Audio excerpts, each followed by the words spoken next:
Blessed Ash Wednesday and beginning of Lent. What do you do when you're tempted?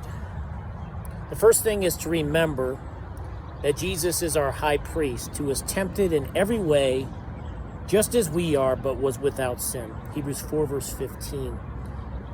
So think about the worst temptation in the world that you've ever been faced with. Jesus also was tempted in that way, but his temptations were greater. There was a higher altitude to his temptations, if you will, because he was dealing with everyone's temptations, not just yours.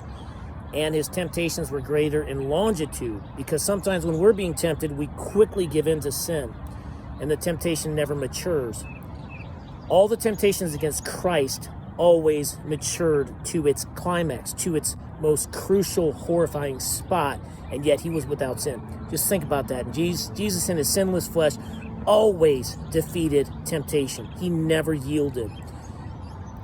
He is able to understand what you are going through, and he is at the right hand of the Father interceding for you.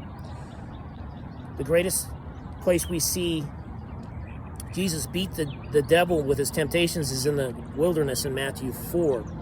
He defeats the devil with the written word of God. So that's a pattern for us. You're not going to defeat the devil with your reason or your strength or your feelings or your any power within yourself, through the written word of God. But remember that when you do fail, you have an advocate at the right hand of the Father.